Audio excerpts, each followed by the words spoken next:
Welcome back to the Junk Room, everybody. It's me, the Junkman, and I'm coming back at you with a new video. Now, we all know that no matter how successful a toy line is, it one day is going to get canceled. In the early 80s, no one could beat Kenner Star Wars toys. But in 1985, they got canceled, like any other toy line. So today, let's take a look and try to find out why in 1987, the He-Man toy line from Mattel was canceled. Now, before we get started with all that, as always, please support this channel at patreon.com. Become a Patreon supporter, or go to thatjunkman.com and buy a cool t-shirt like this one right here. Or you can become a member on the YouTube page, and all that helps make all this better. That's right, this can get better. So, in 1987, Mattel canceled the He-Man line, a line that many of us grew up on in the 80s. But why is that? A lot of people have asked me, and I've asked before, what happened in 1987? In 1986, Mattel had over $400 million in sales for their He-Man line. And then, in 1987, that $400 million dropped down to $7 million in sales. Well, there's really no one answer to give you why this toy line failed. There was a lot of different reasons that led to the failure. And let's be honest, this was a successful toy line that lasted for years. Most action figures lines maybe last a year, 2, 3 at the very most. But this line started in 1982 and had a 5-year run. That's a long time in the world of action figures. And unlike something like Star Wars that had a new movie to push it every 3 years, He-Man really didn't have anything else to push it except for the cartoon, which really helped sales in the early days. This cartoon was on every day, and it was like a 30-minute ad to buy He-Man toys. Not only did you get He-Man and Skeletor in the cartoon, it introduced a lot of new characters the kids would run out and want to buy. In 1985, 2 years before the end of the line, that cartoon series was canceled. Now, it did stay in reruns till about 1988, but come on, let's be honest, reruns are not going to push toy sales. So Mattel lost a daily 30-minute ad. That's gotta hurt. Now, I've heard some experts say that the reason the toy line failed is because in 1985, Mattel released She-Ra, a He-Man toy line for girls, and boys didn't want to play with He-Man anymore because their sister liked He-Man, or people from the He-Man universe. This is the most ridiculous reason I've ever heard, and there's been some people that say it. I'm not going to tell you where I heard this at, but I did hear it. So let's try to dig into why this failed in 1987.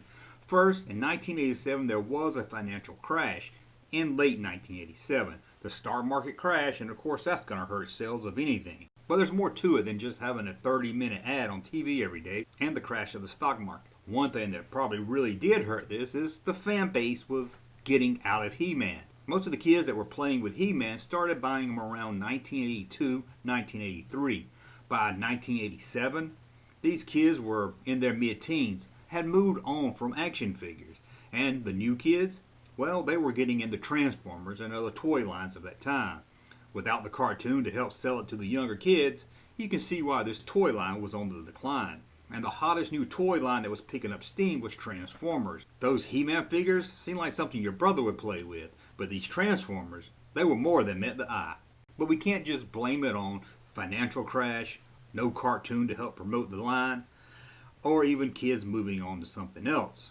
Mattel made some mistakes also. One thing Mattel did that really hurt the line is they shipped out what they had plenty of inventory on. They shipped out all kinds of figures and very few of He-Man and Skeletor. If you're a new kid wanting to get into the He-Man line, why would you want to start playing with a line if you couldn't find the main villain or the main hero? Made no sense. And when you had all these figures that people really didn't know hitting the store, they sat on the shelves. The main figures would sell, but the other ones would just sit there, and stores started getting worried. This line is dying, they would think. Or they would have to clearance out the stock they had. Either way, it caused stores not to order more. So even kids that still played with He-Man, it was very hard for them to find new figures in late 1986 and 1987. Mattel's marketing director at the time, Mark Ellis, even said this in an interview. He stated that at the beginning of the toy line, Mattel was very careful about the assortment of figures they would put out, but then later in the run, they would just ship out whatever they had a lot of inventory of. This would cause third-tier figures to sit around in stores, taking up retail space, and causing stores to worry that the line was dying and not order new stock. So that's a big problem right there. And then, what could have saved this line was a live-action movie in 1987 that tanked. At the far end of the universe, there is a planet ruled by a being of utter evil. If you ask me, the movie is really too late. If they did a He-Man live-action movie around 1984-85, I think it would have been a big hit. But by 1987, kids were starting to get out of He-Man anyway. The cartoon was already gone. But let's be honest, this He-Man cartoon wasn't too good. I mean, it's kind of cheesy fun to watch now, but at the time, it was horrible. And if you were a fan of the He-Man cartoon or even the comic books, this wasn't the movie you were hoping for. I mean, come on. He-Man was on Earth, and there was no Orko. No Orko. That's all you have to know right there. So this movie bombed. So it really didn't help push kids into collecting He-Man toys. And in 1987, you had something that was dominating toy stores that wasn't action figure based. What will the future bring from Nintendo? The Nintendo Entertainment System was released in 1985, but by 1987 it was a dominating force in the toy industry. A lot of kids were putting down plastic toys and picking up a plastic controller. So that's a lot of factors. First, the cartoon series was gone, so you didn't have it to help promote the line. You had Mattel screw up and sending too much of their inventory of figures no one cared about to stores, making stores think, hey, nobody cares about this toy line anymore. Kids couldn't find He-Man and Skeletor. I mean, let's be honest, if you were just getting into this toy line, how could you buy Fisto and some of the new figures if you didn't have Skeletor or He-Man? And then, of course, you had the financial crash of 1987. You had the failed movie that didn't help any at all. You had the kids that grew up on He-Man getting too old for toys. You had Transformers peaking in sales. And you had Nintendo competing with kids playing with action figures.